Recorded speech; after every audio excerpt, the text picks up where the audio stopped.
All right, welcome into Keep It About Ball. It is me, Zach. It was a busy weekend full of side hustles, chores, and live pods. Hopefully, Reed was able to get those put out. They weren't streamed directly to the platform.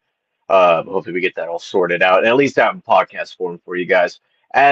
For today, though, we have some NFL news, and we also have some MLB scores to check out, which I forgot to get ready. I got all my NFL stuff ready and forgot to get my MLB scores ready. So here, let's do this real quick. Did I just close that on accident? Dang it. Great stuff. Great stuff.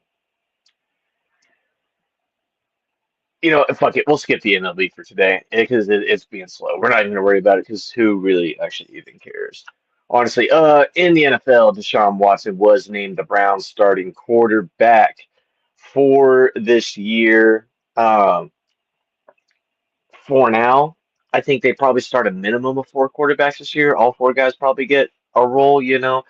Five would not even shock me. Currently, their depth chart is Watson, ass, Sanders, ass, Gabriel, ass, and Taylor Green, ass, but potentially fun, maybe kind of like a Joe Milton. Just nothing to really be excited about there. And best of luck to you if you're getting super heavily invested into the Browns offense at all for fantasy. I know a lot of people are really high on the receivers. I don't get it. 'Cause how's the ball getting to these guys? I don't see it. 49ers owner Jed York was arrested yesterday, and it was initially for engaging in prostitution. Uh, how do you think he got the money for the 49ers? By stretching that billion-dollar butthole and making an honest buck while easing some men's burden. Someone's got to do it. No, but from what I've seen, he was busted at a mobile home in Ohio trying to meet up with some whore, but it turned out to be a police ad that he responded to, and he, of course, had the charges reduced to like disorderly conduct and possessing criminal tools, which was his phone, since it was the tool he used to solicit the or the service. Uh, and he gonna have to do a couple days concurrent in jail and some dinky ass little fines, like $2,000 altogether. Like he gives a fuck about that. That's a meal for him. Uh, this is the kind of story to me where I bet there's maybe a little more to it right there, and maybe we learn a little more down the line.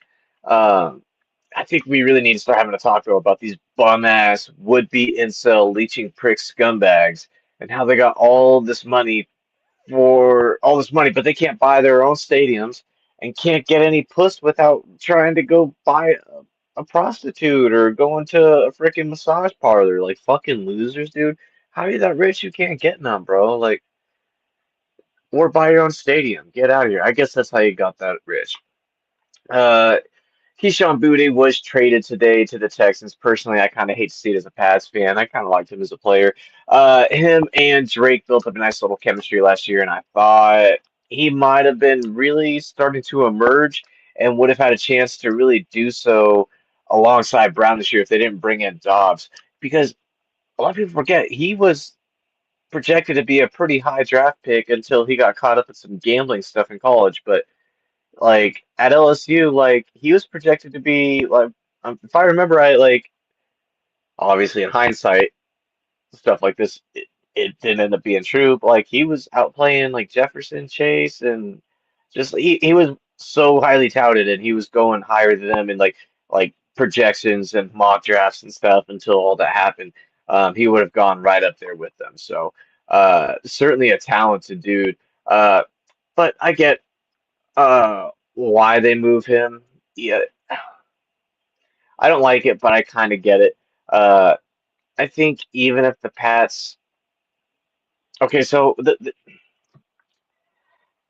I, he does the same thing that Dobbs and AJ Brown kind of do. He does the similar things, not the same thing, but similar things.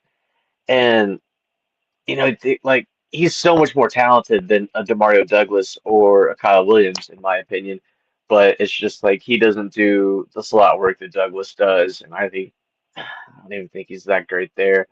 And then Kyle Williams, I mean, it's just really, I think it's a contract thing. He's still cheap on a rookie deal, and he just stretches the field more than Kayshawn can.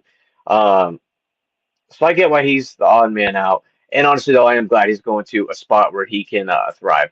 Um, but yeah, I love this trade for the Texans though too, honestly, and I like it for us. I think we needed the Jalen Reed. We needed some safety depth. That was kind of a weakness for us on defense, so that helps. And a little seventh round pick to kind of sweeten the pot. And I love the trade for the Texans. They have some to spare. They brought in Blankenship this offseason, so they can kind of part ways with a young dude. And I need to actually. I have. Uh, Green, his stats from last year pulled up. Well, not his stats, but his fantasy stats, and he only started one game, I believe. I'm gonna guess it's the one right here where he played 50% of the snaps, and he had 11 tackles and his what is this down here? Is that a fumble recovery? So it was a great game, 23.9 fantasy points. Awesome stuff, and he didn't really get on the field too much other than that. He was on special teams a lot. Um, But I like that when he did get his chance and he was on the field for not even just barely over half the game, had 11 tackles, was hanging around the ball, was able to get, the fumble recovery. I like that a lot for us.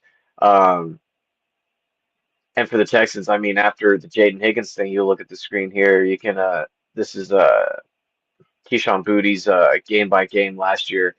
And is a pretty solid number two wide receiver, I think, to go behind Nico, which they really need now. I saw people on Sleeper in the comments today after the trade happened.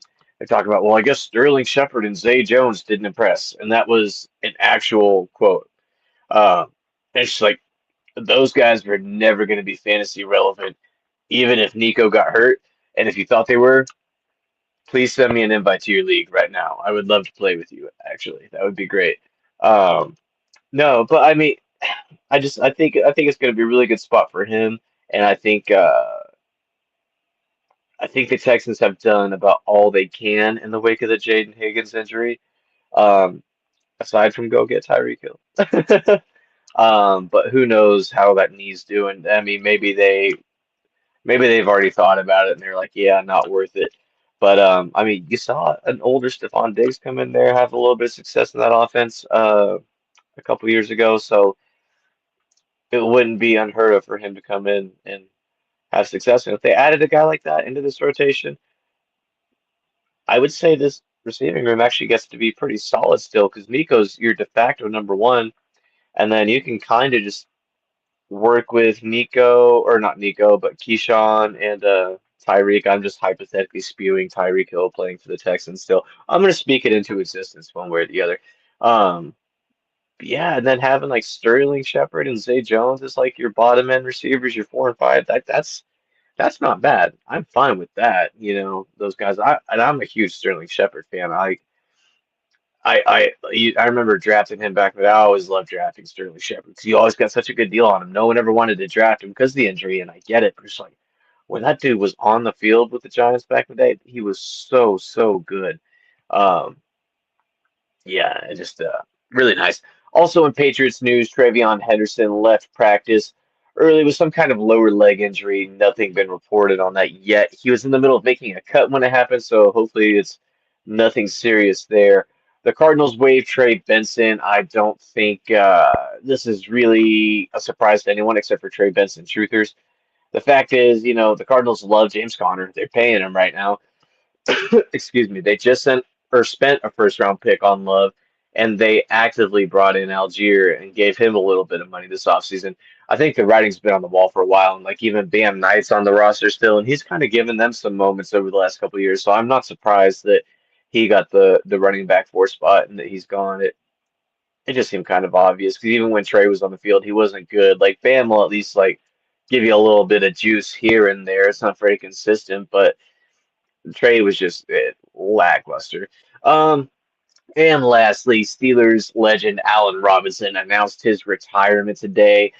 Hey, thanks, bro. I think we all thought you did that already. But no, he did actually have a couple nice years there in Chicago for fantasy. I got this is the 2019 season pulled up on the screen here. You'll see, I mean, for most of the season, I would say this is a damn good wide receiver too. Uh, towards the end of the year, right there, that little stretch right there, you could call him a wide receiver one for sure. Week 12 through 17, 29.1, 24.6, 23.8, 24.5, 12.8 in your semifinals. I mean, it's not the worst thing that can happen. He didn't completely screw you right there, but kind of let you down a little bit. But then a solid week 17, if you made the championship, 18.8 points. I think you'll take that out your wide receiver two every time. Let's look at what his 2020 season was like and see if that was any better. Excuse me. Um, honestly, yeah, definitely a little better. I definitely feel like his floor was higher this year too. Um, only two single digit points I'm seeing, and one was nine, but one was 6.7 in the fantasy championship, and that is killer because other than that, he was probably a lot of people's wide receiver one. Um, and the reason a lot of people made the fantasy championship even as a wide receiver too, because you see it like 14.3, 9.3, 30.3, 25.1, 21.5, 11.3, 13.5, 22.2, 17.1, 11.3, 29.4, 15.5, 38, 30.8, I should say. Um, 14-3, 24-3, and then the 6-7.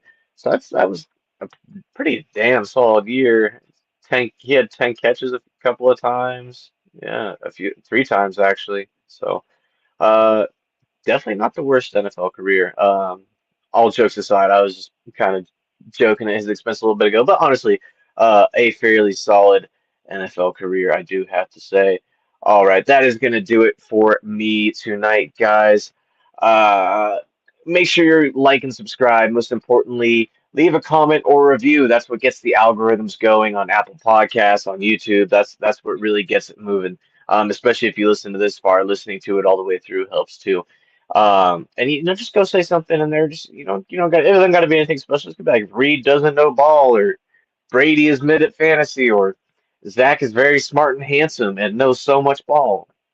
Or you can call me a retard, whatever whatever works. If you're feeling frisky, please check out the affiliate links in the show notes and use code ZBR12 at the discount.